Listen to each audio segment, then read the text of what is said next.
ಶ್ರೀ ಮಾಯಾಕಾರ ಶಂಕರ ಶಂಕರ ಶಂಕರ ಶಂಕರ ಶ್ರೀ ಮಾಯಾಕಾರ ಶಂಕರ ಶಂಕರ ಶಂಕರ.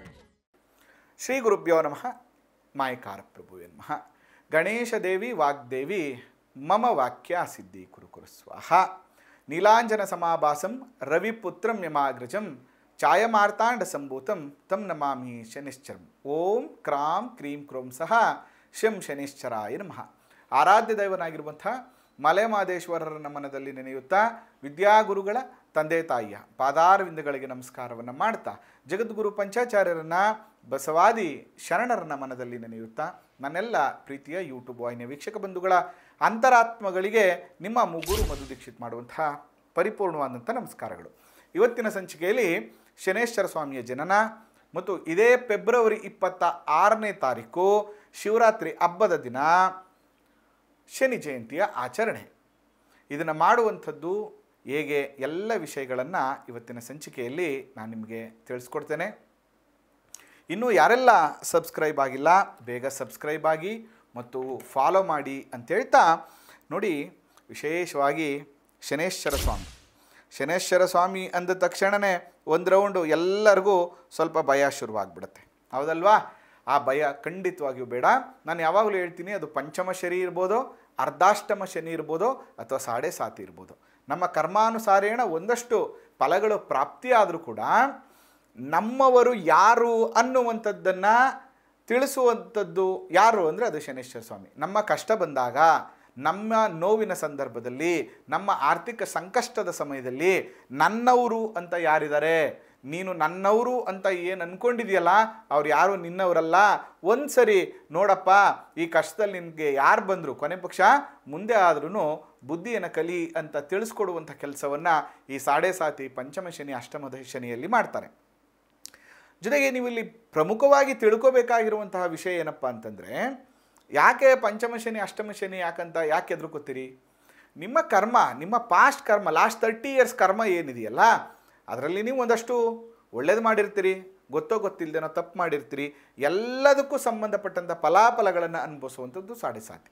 ಅದಕ್ಕೆ ನಾನು ಯಾವಾಗಲೂ 7.5ಯಲ್ಲಿ ಹೇಗಿರಬೇಕಪ್ಪ ನೀವೆಲ್ಲರೂ ಅಂತಂದರೆ, ಶ್ರದ್ಧಾಭಕ್ತಿ ಇರಬೇಕು, ಧಾರ್ಮಿಕವಾಗಿರಬೇಕು, ಕೆಲಸ ಕಾರ್ಯಗಳಲ್ಲಿ ಹೆಚ್ಚು ಎಫರ್ಟ್ ಹಾಕಬೇಕು, ಸಾಲ ಮಾಡಬಾರ್ದು, ಓವರ್ ಕಮಿಟ್ಮೆಂಟ್ ಮಾಡ್ಕೋಬಾರ್ದು, ಹೊಸ ಬಿಸ್ನೆಸ್ ಶುರು ಮಾಡಬಾರ್ದು, ಯಾರನ್ನು ನಂಬಬಾರ್ದು. ಇಷ್ಟು ವಿಚಾರಗಳನ್ನು ಸ್ವಲ್ಪ ಎಚ್ಚರಿಕೆ ವಹಿಸಿದ್ದೆ ಆದರೆ ಯಾವುದೇ ಥರದ ಸಮಸ್ಯೆಗಳಾಗೋದಿಲ್ಲ. ಏನು ಗುರುಗಳೇ, ನೀವು ಶಿವರಾತ್ರಿ ಹಬ್ಬದ ದಿನ ಶನಿ ಜಯಂತಿ ಅಂತ ಹೇಳ್ತಾ ಇದ್ದೀರಲ್ಲ, ನಿಜನಾ ಇದು ಅಂದರೆ, ನೀವು ಯಾವುದೇ ಫೇಮಸ್ ಆಗಿರುವಂಥ ಪಂಚಾಂಗಗಳನ್ನು ತೆಗೆದು ನೋಡಿ, ಅದರಲ್ಲಿ ಶನಿ ಜಯಂತಿಯನ್ನು, ಶನೇಶ್ವರ ಜಯಂತಿಯನ್ನು ಯಾವತ್ತು ಕೊಟ್ಟಿರ್ತಾರೆ ಅಂತ ನಿಮಗೂ ಗೊತ್ತಾಗುತ್ತೆ.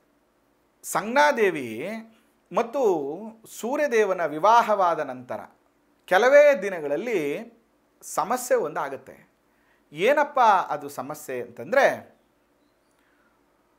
ಈ ಸಂಜ್ಞಾದೇವಿಗೆ ಈ ಸೂರ್ಯದೇವನ ತಾಪಮಾನವನ್ನು ತಡೆದುಕೊಳ್ಳಲು ಆಗೋದಿಲ್ಲ. It's a very heat. ಆಗಲ್ಲಪ್ಪ, ಈ ಹೀಟಲ್ಲಿ ನನಗೆ ಸಂಸಾರವನ್ನು ಮಾಡೋಕ್ಕಾಗೋದಿಲ್ಲ, ನನಗೆ ಕೂಡ ಒಂದು ಸ್ವಲ್ಪ ರಿಲ್ಯಾಕ್ಸೇಷನ್ ಬೇಕು, ಒಂದು ಪ್ರಶಾಂತವಾಗಿರುವಂಥ ಒಂದು ಸ್ಥಳ ಬೇಕು ಅಂತ ಯೋಚನೆ ಮಾಡುವಂಥ ಸಂದರ್ಭದಲ್ಲಿ ತನ್ನ ಬೆಳಕನ್ನು ನೋಡಿದಂಥ ಸಂಜ್ಞಾದೇವಿ ಏನು ಮಾಡ್ತಾಳೆ, ಆ ಛಾಯೆಗೆ ಅಂದರೆ ಅವಳ ನೆರಳಿಗೆ ಜೀವವನ್ನು ತುಂಬಿ, ನಾನು ಬರೋವರೆಗೆ ಸಂಜ್ಞಾದೇವಿಯ ರೀತಿ ಸೂರ್ಯದೇವನ ಜೊತೆ ಸಂಸಾರವನ್ನು ಮಾಡು, ನನ್ನ ಮಕ್ಕಳನ್ನು ನೋಡ್ಕೋ ಅಂತೇಳಿ ಸಂಜ್ಞಾದೇವಿ ಒಂದು ಕಾಡಿಗೆ ಹೋಗ್ತಾಳೆ. ಅಲ್ಲಿಗೆ ಮುಂಚೆ ಅಂದರೆ ಹೋಗುವ ಮುಂಚೆ, ಸಂಜ್ಞಾದೇವಿ ಹೋಗುವಂಥ ಮುಂಚೆ ಯಮ, ಯಮುನೆ, ವೈವಸ್ವತ ಅನ್ನುವಂಥ 3 ಜನ ಮಕ್ಕಳು ಆಲ್ರೆಡಿ ಜನನಾಗಿರ್ತಾರೆ. ಅದಾದಮೇಲೆ ಹೀಗೆ ಸಂಸಾರ ನಡೀತಾ ಇರುತ್ತೆ ಕಾರಣಾಂತರಗಳಿಂದ, ಸಮಯ ಸಂದರ್ಭ. ಛಾಯಾದೇವಿ ಏನು ಸಂಜ್ಞಾದೇವಿಯ ಸ್ವರೂಪದಲ್ಲಿದ್ದಂಥ ಛಾಯಾದೇವಿ ಇದ್ದಲ್ಲ, ಅವಳಿಗೂ ಕೂಡ 3 ಮಕ್ಕಳ ಜನನವಾಗ್ತದೆ. ಅದರಲ್ಲಿ ಶನಿ, ಸಾವಣಿ, ತಪತಿ ಎನ್ನುವಂಥ 3 ಮಕ್ಕಳು, 2 ಗಂಡು ಮಕ್ಕಳು, ತಪತಿ ಎನ್ನುವಂಥ ಒಬ್ಬಳು ಹೆಣ್ಣು ಮಗಳ ಜನನ ಆಗ್ತದೆ. ಅದರಲ್ಲಿ Shaneshwara Swami is a very powerful god ಅಂತ ಹೇಳಿದ್ರೆ ತಪ್ಪಾಗಲಿಕ್ಕಿಲ್ಲ. ಕೆಲವೇ ದಿನಗಳಲ್ಲಿ ಸತ್ಯ ಗೊತ್ತಾಗಲೇಬೇಕಲ್ಲ. ಕೆಲವೊಂದು ಸಂದರ್ಭಗಳಲ್ಲಿ ಸೂರ್ಯದೇವನಿಗೆ ಅನುಮಾನ ಬರುತ್ತೆ. ಆಗ ವಿಚಾರಿಸಿದಂಥ ಸಂದರ್ಭದಲ್ಲಿ ಇವಳು ಸಂಜ್ಞಾ ಅಲ್ಲ, ಇವಳು ಛಾಯೆ ಅನ್ನುವಂಥದ್ದು ತಿಳಿಯುತ್ತೆ. ಅದಾದ ಮೇಲೆ ಸೂರ್ಯದೇವ ಸಂಜ್ಞಾದೇವಿಯನ್ನು ಹುಡುಕೊಂಡು ಕಾಡಿಗೆ ಹೋದಂಥ ಸಂದರ್ಭದಲ್ಲಿ ಅವಳು ಒಂದು ಕುದುರೆಯ ಸ್ವರೂಪದಲ್ಲಿ ವಾಸವನ್ನು ಮಾಡ್ತಾ ಇರ್ತಾಳೆ. ಸೂರ್ಯನು ಕೂಡ ಕುದುರೆಯ ಸ್ವರೂಪದಲ್ಲಿ ಅವಳ ಜೊತೆ ಒಂದಷ್ಟು ದಿನ ಸಂಸಾರವನ್ನು ಮಾಡಿದಾಗ ಅಶ್ವಿನಿ ಕುಮಾರರ ಜನನವಾಗ್ತದೆ. ಅಲ್ಲಿ ಹೋಗೋಕ್ಕಿಂತ ಮುಂಚೆ ಸೂರ್ಯದೇವ ಏನು ಮಾಡ್ತಾರೆ, ಇಷ್ಟು ದಿನ ನನಗೆ ಹೇಳಿದೆ ಸಂಸಾರವನ್ನು ಮಾಡ್ದಲ್ಲ ಅನ್ನುವಂಥ ಕೋಪದಿಂದ ಶನಿ ಮತ್ತು ಸಂಜ್ಞಾದೇವಿಯ ಸ್ವರೂಪದಲ್ಲಿರುವಂಥ ಛಾಯೆ ಎಲ್ಲರನ್ನೂ ಕೂಡ ಮನೆಯಿಂದ ಆಚೆ ಕಳಿಸ್ಬಿಡ್ತಾರೆ. ಆದರೆ ಈ ಶನೇಶ್ವರ ಸ್ವಾಮಿ ಸೂರ್ಯ ಮತ್ತು ಛಾಯಾದೇವಿಯ ಅಂಶದಿಂದ ಜನನವಾದಂತಹ ದಿನ ಯಾವುದು ಅಂದರೆ ಮಾಘ ಮಾಸದ ಚತುರ್ದಶಿಯ ದಿನ ಜನನವಾಗ್ತದೆ. ಅದಾದ ಮೇಲೆ ಈ ನವಗ್ರಹಗಳ ಅಧಿಕಾರವನ್ನು ಪಡೆಯುವಂಥ ಸಂದರ್ಭದಲ್ಲಿ ಆ ಶಿವ ಪರಮೇಶ್ವರ ಇಡೀ ಜಗತ್ತಲ್ಲಿ ಅವರ ಕರ್ಮಾನುಸಾರೇಣ ಫಲವನ್ನು ಕೊಡುವಂತಹ, ಶಿಕ್ಷಿಸುವಂತಹ ಮತ್ತು ಶುಭ ಫಲವನ್ನು ಕೊಡುವಂತಹ ಅನುಗ್ರಹವನ್ನು ನಿನಗೆ ಮಾಡ್ತಾ ಇದ್ದೇನೆ.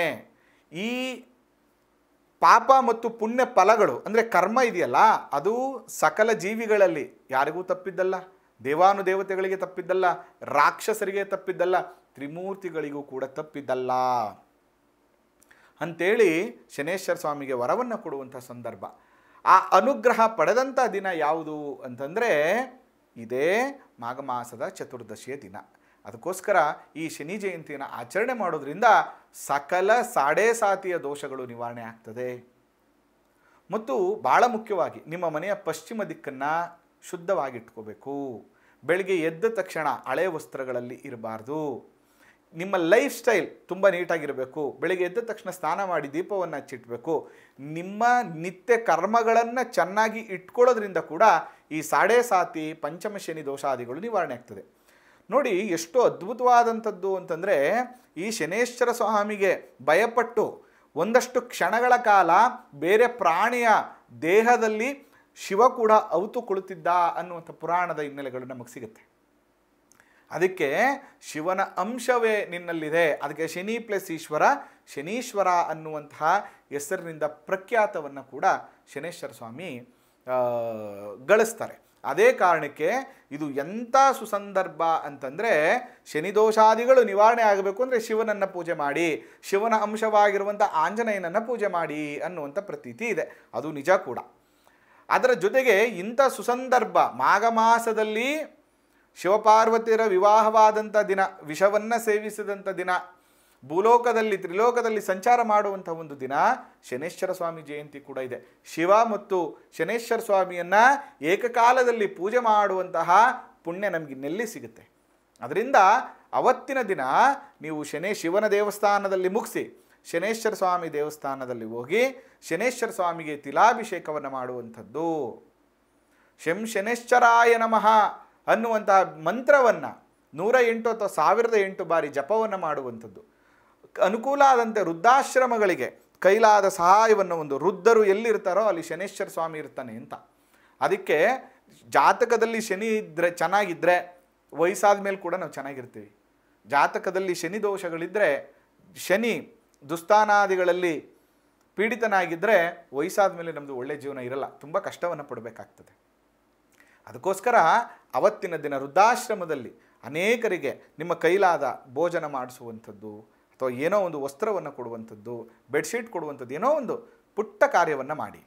ಅದರ ಜೊತೆಗೆ ಈ ಸ್ತೋತ್ರವನ್ನು, ಭಾಳ ವಿಶೇಷವಾಗಿರುವಂತಹ ಮಹಾಪೀಡಾದಿಗಳನ್ನು ನಿವಾರಣೆ ಮಾಡುವಂಥ ಒಂದು ಶನೇಶ್ವರ ಸ್ತೋತ್ರವನ್ನು ಹೇಳ್ಕೊಡ್ತೀನಿ.